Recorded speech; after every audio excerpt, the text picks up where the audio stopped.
आदिमानव काल में लोग जंगलों में रहते और खाने की जो चीज़ मिलती उसे कच्चा ही खाते थे।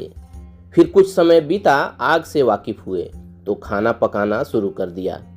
साल बीतते गए, लोग चूल्हे, भट्ठी, गैस स्टोव पर शिफ्ट हुए। माध्यम जो भी हो, पर खाना पकाने के लिए आग को ही एकमात्र सहारा माना जाता था।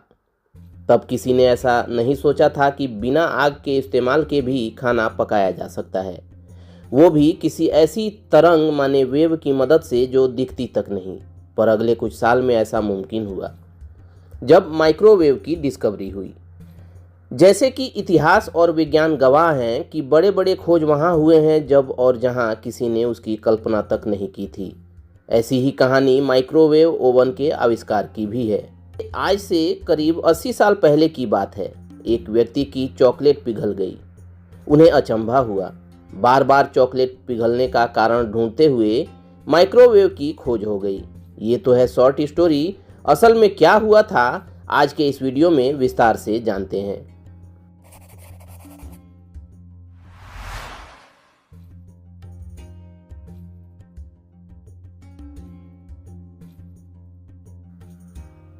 उन्नीस सौ 40 का दशक। एक अमेरिकन डिफेंस कंपनी रैथियन अपने रडार प्रोजेक्ट पर काम कर रही थी। काम का सारा दारोमदार इंजीनियर पर्सी स्पेंसर के ऊपर था। बताया जाता है कि इन्हें अपनी जेब में चॉकलेट रखने का शौक था। एक्सपेरिमेंट के दौरान स्पेंसर परेशान हो रहे थे। कारण था कि बार बार जेब में रखी चॉकलेट पिघल जाती थी।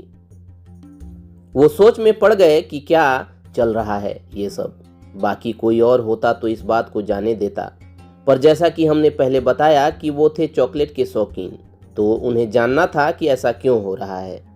सोचने समझने और बाल की खाल निकालने पर उन्होंने अंदाज़ा लगाया कि वो मैग्नेट्रॉन नाम की मशीन इस्तेमाल कर रहे थे। इसी के आसपास आने पर चॉकलेट्स पिघल रही हैं। अपना अंदाजे को पुख्ता करने के लिए उन्होंने लगाई एक तरकीब। स्पेंसर मशीन के पास एक अंडा लाए, ये देखने के लिए कि ये गर्म होता है कि नहीं। फिर क्या था, अंडा गर्म हुआ और फट के उनके एक साथी के ऊपर भी जा गिरा। ये सब देखकर स्पेंसर काफ़ी सरप्राइज हो गए। उनके लिए ये एकदम बवाल चीज़ थी, जिसके आसपास आने पर चीज़ें गर्म हो जा रही थीं।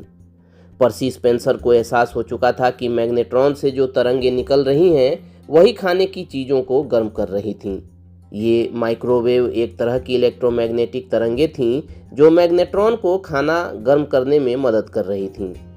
स्पेंसर ने इसी नाम का इस्तेमाल किया। 8 अक्टूबर 1945 को माइक्रोवेव ओवन का पेटेंट अपने नाम लिखवा लिया। अब जानते हैं ये माइक्रोवेव ओवन कैसे काम करता है। डिस्कवरी की कहानी तो आपने जान ली। अब जानते हैं कि माइक्रोवेव ओवन काम कैसे करता है। दरअसल ओवन के भीतर की जो माइक्रोवेव्स होती हैं वो खाने में मौजूद पानी के साथ खेल करती हैं। किसी भी तरह की खाने की चीज़ हो, उसके अंदर पानी की थोड़ी बहुत मात्रा जरूर रहती है।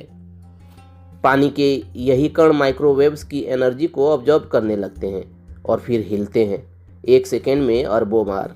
माने कि खाने के भीतर ये इतनी ज़ोर ज़ोर से डांस करते हैं कि उनके बीच घर्षण माने फ्रिक्शन पैदा होने लगता है और इसी से निकली एनर्जी से खाना गर्म होना शुरू हो जाता है। अब आपके दिमाग में ये सवाल भी आ सकता है कि ये एनर्जी तो ओवन के बाहर भी जा सकती है, पर ऐसा होता क्यों नहीं। दरअसल ओवन के चारों ओर मेटल की प्लेटिंग रहती है, तो ये जो वेव्स हैं वो मेटल से टकराकर वापस ओवन में ही घूमती रहती हैं। कुछ जगह ये वेव्स टकराकर एक दूसरे को ख़त्म कर देती हैं, तो कुछ जगह टकराकर और बड़ी हो जाती हैं। जिस जगह बड़ी होती हैं वहाँ पर मौजूद खाना और जल्दी गर्म होता है। यही वजह है कि ओवन में रखी प्लेट लगातार चलती रहती है, घूमती रहती है, ताकि खाना हर जगह बराबर और अच्छे से गर्म हो जाए। सब्जियां तो गर्म हो ही जाती हैं, लेकिन लोग ड्राई फ्रूट्स को रोस्ट करने के लिए भी माइक्रोवेव का इस्तेमाल करते हैं। कुल मिलाकर खाने का जितना भी सामान है लगभग सभी ओवन में गर्म हो जाता है। बस ये ध्यान रखना होता है कि ओवन के अंदर कोई मेटल, एल्युमिनियम फॉयल या फिर स्टायरोफोम जैसी चीज़ें ओवन के अंदर ना रखें। इन सब से ओवन के अंदर चिंगारी निकलने का खतरा होता है। कच्चे अंडे को माइक्रोवेव में नहीं रखना चाहिए। अंगूर या पतले छिलके वाले फलों को भी ओवन में नहीं रखना चाहिए। कई लोगों ने अंगूर को माइक्रोवेव में रखकर एक्सपेरिमेंट किया तो मजाक मजाक में अंगूर माइक्रोवेव के अंदर ही फट गया। दरअसल अंगूर के अंदर पानी होता है जो बहुत तेजी से भाप में बदल जाता है। इसी कारण चिंगारी निकल जाती है। तो यहाँ समझने की बात यह है कि जो सामान असल में माइक्रोवेव में रखना सेफ है बस उसे ही अंदर भेजिए, वरना तो अपना माइक्रोवेव ओवन आप खराब कर बैठेंगे। चलिए दोस्तों, आज के इस वीडियो में इतना ही। मिलते हैं अगले वीडियो में, तब तक keep searching for knowledge and try to be a kind person.